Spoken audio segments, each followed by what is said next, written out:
ता वाला। हम लोग पढ़ चुके हैं कि टेंस क्या है, जैसे कि tense denotes the time of an action as well as state, और टेंस के कितने टाइप्स है ये भी मैं समझा चुका हूँ। फर्स्ट पार्ट में हम लोग समझ चुके हैं, और अब सेकेंड टाइप में हम समझने जा रहे हैं कि प्रेजेंट एंड डेफिनिट है क्या। तो बिना टाइम लॉस्ट किए मेरे प्यारे बच्चों अच्छे से देखिए कि प्रेजेंट एंड डेफिनिट, पहला इसे हमें बहुत सारे टाइप्स पढ़ने, लेकिन पहला प्रेजेंट एंड डेफिनिट है। तो हम यहाँ present and definite, present and definite tense. तो पहले मैं ये बताना चाहूंगा कि जैसे आप बोलते हैं कि जिन मुख्य क्रिया के अंत में ता है, ती है, ते हो, लगा हो, उसे प्रेजेंट एंड डेफिनिट कहते हैं। सपोज डेट मान लीजिए कि कोई कहता है कि वह सीता है, वह माता है, वह गीता है, मैं सीता हूं, मैं गीता हूं, इसमें भी तो ता लगा हुआ है, तो क्या ये भी प्रेजेंट एंड डेफिनिट है? तो ये प्रेजेंट एंड डेफिनिट नहीं है। आप कहेंगे सर यहाँ नाउन है और वहां क्रिया है, तो ये बात सही है कि यहाँ जो है नाउन है और वहां जो है वर्ब है, लेकिन ता तो है ना। कहने का अर्थ है कि हम ऐसे डेफिनेशन क्यों नहीं पढ़े जो सारे जगह जो है मान्य हो, जो सारे जगह अच्छा हो, है ना। कुछ ऐसे पढ़े जो सारे जगह मान्य हो। ये ता तेती ये बहुत पुराना स्टाइल हो गया, और है भी समझने के लिए तो ये बच्चों वाली बात है। तो प्रेजेंट एंड डेफिनिट कहते किसको है, तब आप याद रखेंगे कि routine action,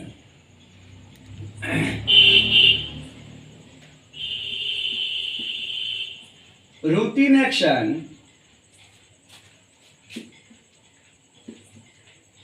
is called present and definite tense। Routine action कहने का अर्थ है कि ये रूटीन एक्शन को आप प्रेजेंट एंड डेफिनिट बोलेंगे, और रूटीन एक्शन को हम समझेंगे तो रूटीन आप जानते हैं, जो सुबह शाम दोपहर, है ना, 2 दिन 4 दिन पहले जो एक जो है ना लाइन में शुरू होता है, लाइन से शुरू होता है, जिसका एक रूटीन होता है, जिसका एक नियम होता है, कहने का अर्थ है रूटीन में होता है। तो ये routine action is called present and definite tense. और रूटीन एक्शन की बात करें तो रूटीन एक्शन बट जाते हैं, रूटीन एक्शन जो है वह बट जाते हैं हमारे रेगुलर में। रूटीन एक्शन रेगुलर में, पहला रेगुलर एक्शन में बट जाते हैं, दूसरा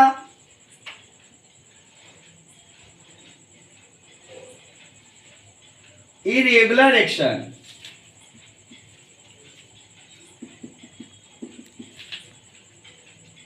नेक्स्ट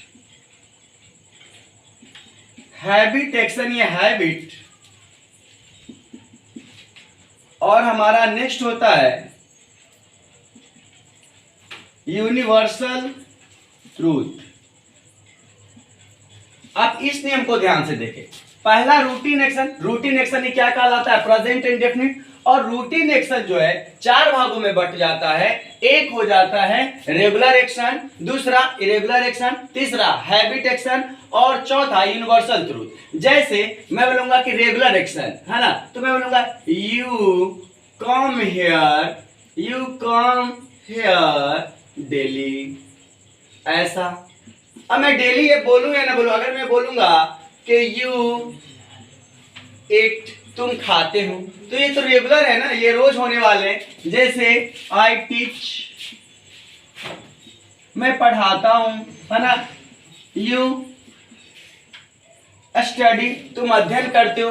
अब मैं डेली बोलूं या ना बोलूं, इससे पता चलता है कि रोज होने वाले एक्शन है। जैसे मैं आता हूं, तुम आते हो, तुम पढ़ते हो, तुम सोते हो, तुम उठते हो, तुम खाते हो, तुम नाचते हो, तुम पढ़ते हो, तुम करते हो, वह करती है, वह जाती है, वह आती है, वे करते हैं, वे जाते हैं, वे आते हैं। ऐसे एक्शन को हम कहते हैं रेगुलर एक्शन, और रेगुलर एक्शन है रूटीन एक्शन के पार्ट, और रूटीन एक्शन ही कहलाते हैं प्रेजेंट इंडेफिनिट। ये आपके रेगुलर हो गए, और रेगुलर जो है यही आपके कहलाएंगे रूटीन के बाद, और रूटीन ही क्या कहलाते हैं, प्रेजेंट इंडेफिनिट। अब ता को गोली मारो। आप ऐसे समझो कि आप कॉम्पिटेटिव लेवल के और अच्छे से, है ना, ग्रामर को पढ़ रहे हैं, ना कि आप जो है अगर कुछ भी, हाँ ऐसा नहीं। तो ये रेगुलर एक्शन हो गए। अब आइए कि इरेगुलर एक्शन। इरेगुलर का अर्थ क्या होता है? कभी कभी होने वाला एक्शन, जो कभी कभी एक्शन होते हैं। जैसे मैं बोलूंगा कि earthquake, earthquake comes in Japan, earthquake comes in Japan. मैं यहां पे बोलूंगा सुनामी comes in पाकिस्तान। मैं बोलूंगा फ्लड comes in बिहार। तो ये कभी कभी होने वाले एक्शन है ना, तो कभी कभी होने वाले एक्शन भी, कभी कभी होने वाले एक्शन भी, जैसे earthquake comes in Japan, tsunami comes in Pakistan, flood comes in Bihar, ऐसे है ना।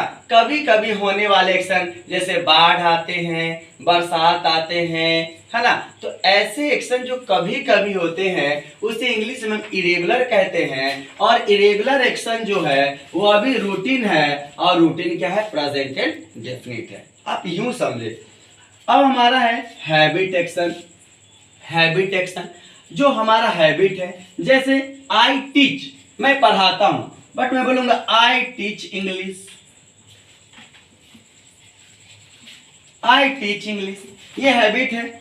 मैं बोलूंगा है ना कि यू प्ले, तुम खेलते हो, पर यू प्ले लूडो, तुम लूडो खेलते हो, ये हैबिट है कि नहीं? तुम जगते हो, यू गेट अप, है ना, तुम जगते हो, लेकिन you get up in the morning,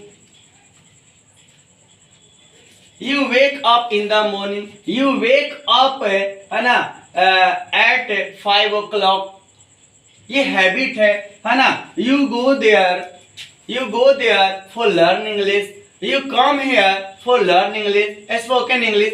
ऐसा कहने से ये होता है कि ये रेगुलर एक्शन में है और हैबिट है, और हैबिट रूटीन है, और routine he present and definite है ना। कुछ भी टफ नहीं है, बशर्ते कि समझने वाले अच्छे होने चाहिए और समझाने वाले भी एक्सपर्ट होना चाहिए। कभी कभी होता क्या है कि हम अच्छे तो होते हैं, हमारा फैकल्टी, हमारे टीचर ही एक्सपर्ट नहीं होते, है कि नहीं? हालांकि मैं टीचर को नहीं बोल रहा हूँ, बट जो है ऐसा होता है। हाँ, कितना तेज धावक है आप, लेकिन आप जो है ना मुजफ्फरपुर की ओर दौड़ेंगे तो कभी जो है नेपाल साइड आएगा क्या? कभी नहीं आ सकता है। तो अच्छे रनर के साथ साथ अच्छे ट्रेनर भी जरूरी है, तो बच्चों के साथ साथ अच्छे पढ़ाने वाले भी जरूरी है। खैर, तो ये हो गया हैबिट एक्शन, है ना, कि आई गो टू बेड, है ना, अर्ली, मैं जल्दी जाता हूँ बेड पे, जल्दी उठता हूँ, तो ये हैबिट है। और हैबिट कहलाते हैं क्या? हैबिट है। हैबिट क्या आते हैं रूटीन में, और routine present and definite. Universal truth, जो बातें सत्य है, जैसे आप कह सकते हैं कि the sun rises in the east.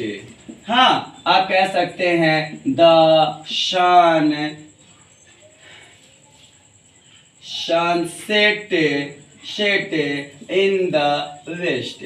आप कह सकते हैं मैन इज मोर्टल, इंसान मरणशील होता है। आप कह सकते हैं मिल्क इज वाइट, दूध उजला होता है। आप कह सकते हैं वाटर इज डिश कलर। आप यूं कह सकते हैं। ये सारे यूनिवर्सल ट्रूथ है। लोग जन्म लेते हैं, लोग मरते हैं, 2 2 4 होता है, 2 गुने 3 बराबर 6 होते हैं, है ना, 5 + 5 = 10 होते हैं। ये सारे यूनिवर्सल ट्रूथ है। तो यूनिवर्सल ट्रूथ भी कहलाते हैं रूटीन, और रूटीन कहलाते हैं प्रेजेंट एंड डेफिनिट टेंस। तो what is a properly and fixed definition of present and definite tense? You can say such routine action is called present and definite tense, not तातेती। तातेती आप कह सकते हैं, लेकिन ये बच्चों वाली बात है, आप वैसे ना पढ़े, आप ऐसे समझे। और एक बात और देखना है कि बहुत सारे लोग बोलते हैं कि प्रेजेंट एंड डेफिनिट और सिंपल प्रेजेंट वही है। ठीक है, मैं भी मानता हूँ कि वही है, लेकिन इसमें कुछ खास बात है बच्चों। जैसे what is the difference between present and definite tense and present and definite, simple present. तो सिंपल प्रेजेंट और प्रेजेंट एंड डेफिनिट में फर्क क्या है? जैसे मैं बोलूंगा कि सी इज गीता, तो यहाँ पे हमने क्या ले लिया, नाउन ले लिया। हाँ, यहाँ पे मैं बोलूंगा कि यू आर माई फ्रेंड। हाँ, यू आर माई फ्रेंड ऐसे बोलूंगा कि दिस इज अ बॉय। हाँ, तो ये यहाँ पे हम जो है वर्ब नहीं लेकर क्या ले रहे हैं, नाउन ले रहे हैं। तो हमारा यहाँ सब्जेक्ट है, यहाँ हेल्पिंग वर्ब भी है और उसके साथ जो है हमारा नाउन है, तो इसे हम कहेंगे सिंपल प्रेजेंट। और इसी सब्जेक्ट के साथ जैसे मैं ले लूंगा कि आई लाफ, मैं हंसता हूं, है ना, यू टीच, तुम पढ़ते हो। तो सिंगुलर हो या प्लुरल सब्जेक्ट, सिंगुलर और प्लुरल के साथ जैसे ही हम वर्ब लेंगे तो ये हमारा होगा प्रेजेंट इंडेफिनिट, और यहाँ नाउन लेंगे तो यह होगा सिंपल पास्ट। और अब हम समझ चुके हैं, मुझे आशा है कि आप लोग प्रेजेंट इंडेफिनिट को अच्छे तरीके से समझ चुके होंगे। आप इसका स्क्रीनशॉट ले ले या आप इसको लिख ले कॉपी पे और अच्छे से लिखे। ये हमारा जो है पार्ट 2 है, और वीडियो देखना ना भूले। अच्छे इंग्लिश सीखने के लिए, स्पोकन के लिए जुड़े रहे। फिर अगले वीडियो में कि क्या इसका स्ट्रक्चर है, प्रेजेंट इंडेफिनिट का क्या स्ट्रक्चर है, सिंगुलर के लिए क्या है, प्लुरल के लिए क्या है, मैं अगले वीडियो में जरूर लेकर आऊंगा। आज के लिए धन्यवाद।